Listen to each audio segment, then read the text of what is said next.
Bonjour et bienvenue avec nous pour ce 21e jour de notre road trip au sein des 13 colonies. Aujourd'hui à Washington, également les 2 jours suivants. On est arrivé hier soir, donc vous pouvez voir l'ensemble de notre road trip précédent avec les 20 jours précédents, avec une vidéo chaque jour auparavant.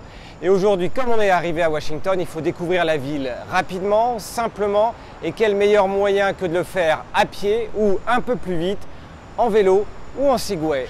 On a pris le métro, on est donc à l'Enfant Plaza, et vous voyez ici toute la partie verte avec le National Mall.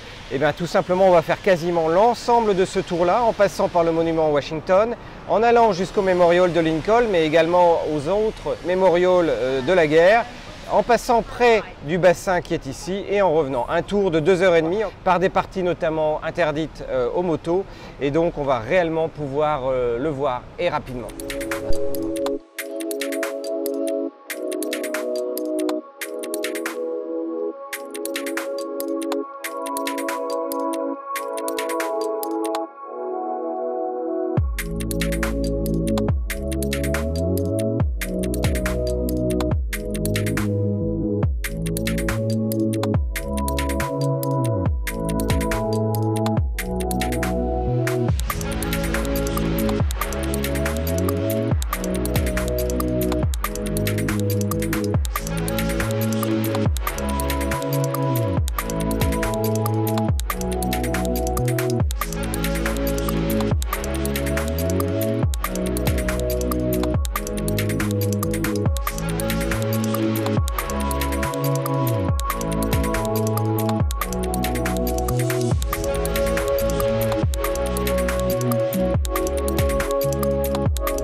Et bien voilà, on a fait notre tour de Segway ce matin, 2 heures de Segway, une demi-heure de formation au début pour ceux qui n'en ont jamais fait, ça se prend en main très rapidement. L'avantage principal du Segway et du tour que l'on a fait autour des musées aujourd'hui, c'est que vous passez uniquement 2 heures à faire ça, alors que si vous deviez le faire à pied, il faudrait au moins 8 heures. L'avantage aussi, c'est qu'on passe par tous les chemins piétons qui ne sont pas obligatoirement accessibles à moto ni à voiture et que de toute manière, vous ne pouvez pas vous parquer. L'autre option, ça reste le vélo, qui reste une autre bonne option. C'est un tout petit peu moins cher. Vous avez également l'option avec Bike and Roll d'avoir du vélo, donc même compagnie. Il y a plusieurs compagnies à Washington qui le font, donc c'est un bon moyen de le faire. Et ici, c'était sympa, donc un grand merci à Jen et Rebecca qui nous ont accompagnés sur ce tour.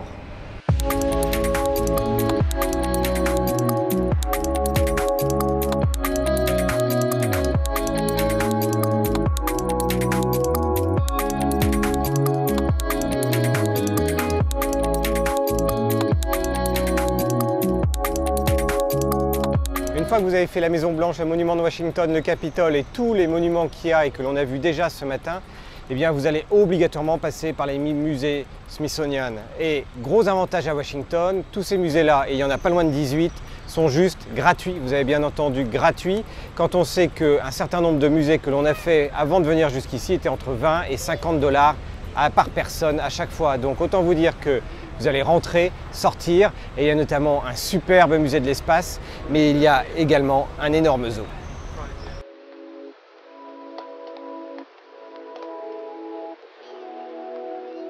Le musée de l'air et de l'espace de Washington est juste impressionnant. Vous allez pouvoir y passer plusieurs heures, voire une journée complète si vous voulez voir toutes les différentes expositions.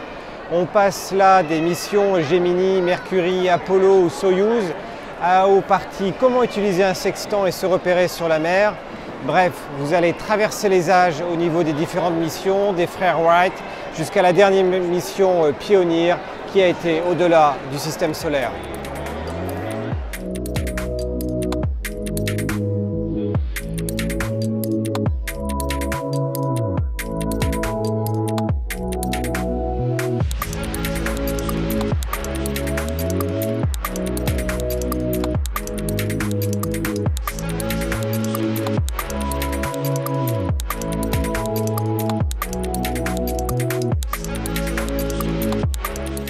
l'aviation et de l'espace aborde naturellement tous les avions de la Première Guerre mondiale et de la Deuxième Guerre mondiale, jusqu'au dernier drone utilisé dans l'espace actuellement. Il remonte naturellement au premier vol, et notamment au vol des frères Wright en 1903. Et on a ici l'exact avion qui a volé en 1903 et non pas simplement une réplique.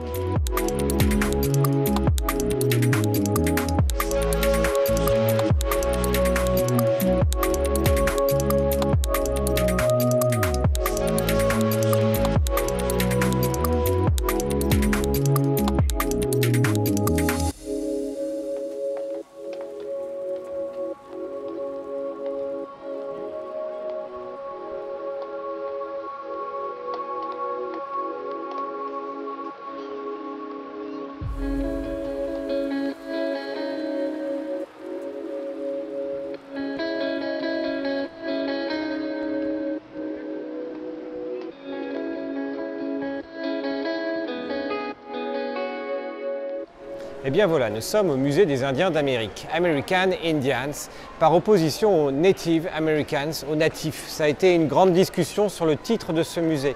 Cette discussion et ces tergiversations se retrouvent dans un musée qui architecturellement est tout simplement superbe et dans lequel il faut absolument passer, d'autant plus qu'il est gratuit. Sur plusieurs étages, vous allez surtout passer à travers l'histoire des Indiens d'Amérique.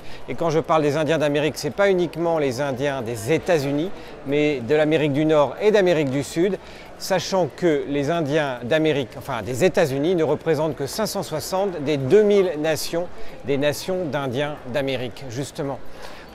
Vous y apprendrez l'histoire des Indiens, les visions également vues de la part des Indiens de ce qui était en train de se passer, des colons qui arrivaient, et puis la vision des États-Unis avec les différents traités qui ont été effectués et quand il n'y avait pas de traités, des problèmes que cela pouvait engendrer. Mais le mot a été lâché pendant l'exposition, il y a bien eu le terme de génocide, vu les millions d'Indiens qui ont été tués dans cette histoire.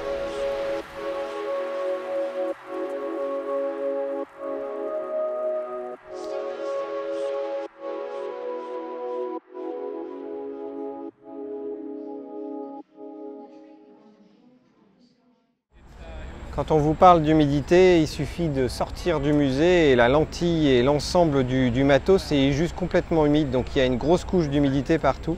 On n'arrête pas de sortir et d'entrer. On est dans une serre équatoriale.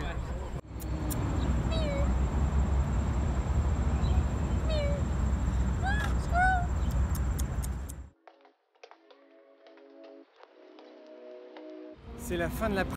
Vous sortez des musées, de toute manière ils ferment tous à 5h30 maximum, ça vaut le coup de faire le tour encore une fois des parcs et de vous retrouver notamment sur l'heure idéale vers 6h juste devant le Capitole avec ce Capitole qui se reflète parfaitement dans le bassin.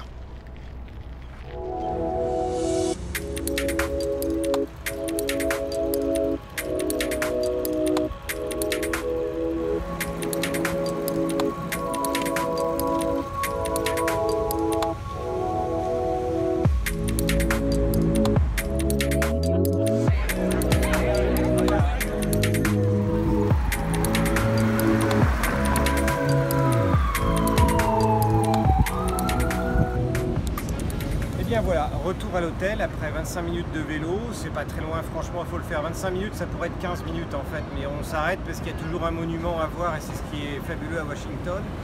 Maintenant on a fait que 2 musées dans l'après-midi, les musées ça peut vous prendre franchement plusieurs jours, donc bien sélectionner, voire passer un peu plus rapidement, on va essayer d'accélérer le rythme demain.